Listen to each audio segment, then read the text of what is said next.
Hi dears, welcome back. ഇന്ന് ഞാൻ വന്നിരിക്കുന്നത് എളുപ്പത്തിൽ തയ്യാറാക്കി എടുക്കാൻ പറ്റുന്ന ബനാന പുഡിങ്ങിൻ്റെ റെസിപ്പി ആയിട്ടാണ്. നന്നായിട്ട് പഴുത്ത പഴവും പാലും ഉണ്ടെങ്കിൽ വേഗത്തിൽ തയ്യാറാക്കി എടുക്കാം. നല്ല ടേസ്റ്റാണ്, കുട്ടികൾക്കൊക്കെ ഒരുപാട് ഇഷ്ടമാവും. അപ്പോൾ നമുക്ക് റെസിപ്പി എങ്ങനെയാണെന്ന് നോക്കാം.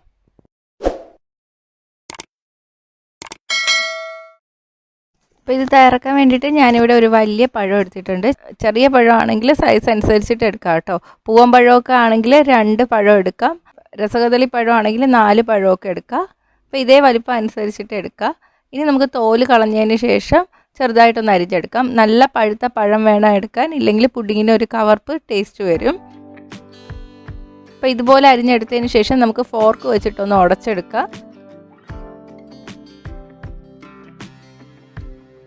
അപ്പോൾ അതാ ഉടച്ചെടുത്തിട്ടുണ്ട്. ഇനി ഇത് മാറ്റി വയ്ക്കാം. ഇനി നമുക്ക് പുഡിങ് ഉണ്ടാക്കാൻ തുടങ്ങാം.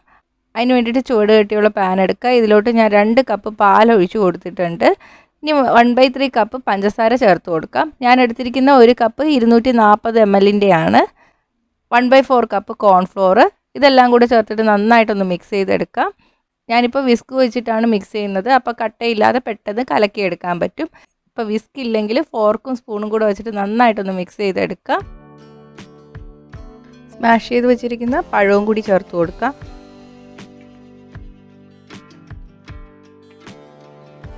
ഇനി നമുക്ക് മീഡിയം തീയിൽ വെച്ചിട്ട് നന്നായിട്ടൊന്ന് കുറുക്കിയെടുക്കാം.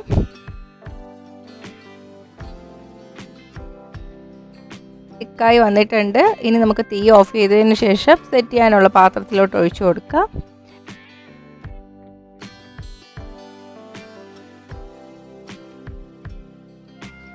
ഇനി ഇത് നന്നായിട്ട് ചൂട് മാറി വരണം. അപ്പോഴത്തേക്ക് നമുക്ക് ഇതിൻ്റെ മുകളിലിടാനുള്ള ടോപ്പിങ്സ് തയ്യാറാക്കിയെടുക്കാം. അതിന് വേണ്ടിയിട്ട് ഒരു പഴം അരിഞ്ഞെടുക്കുക. ഇനി പാനിലോട്ട് 3 ടേബിൾ സ്പൂൺ പഞ്ചസാര ചേർത്ത് കൊടുക്കുക. പഞ്ചസാര നമുക്ക് കാരമലൈസ് ചെയ്തെടുക്കണം. ഞാനിപ്പോൾ 1 ടീസ്പൂൺ വെള്ളവും കൂടെ ചേർത്ത് കൊടുത്തിട്ടുണ്ട്. വെള്ളം ചേർത്തില്ലെങ്കിലും കുഴപ്പമില്ല. തീ മീഡിയത്തിലോട്ട് വയ്ക്കുക. കുറച്ച് കഴിയുമ്പോൾ പഞ്ചസാര ഉരുകി തുടങ്ങും. ഉരുകി തുടങ്ങിയതിന് ശേഷം ഇളക്കിയാലും മതി.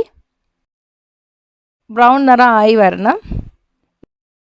ഇനി ഇതിലോട്ട് നമുക്ക് 1 ടീസ്പൂൺ ബട്ടർ ചേർത്ത് കൊടുക്കാം. നന്നായിട്ട് ഇളക്കി കൊടുക്കുക. ഇനി അരിഞ്ഞു വെച്ചിരിക്കുന്ന പഴവും കൂടെ ചേർത്ത് കൊടുക്കാം.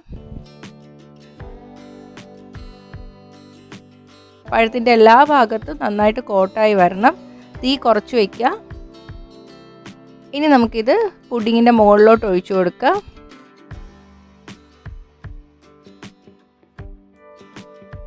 അപ്പോൾ നമ്മുടെ പുഡിങ് റെഡി ആയിട്ടുണ്ട്. ഇനി നന്നായിട്ട് ചൂട് മാറിയതിന് ശേഷം കഴിക്കാം.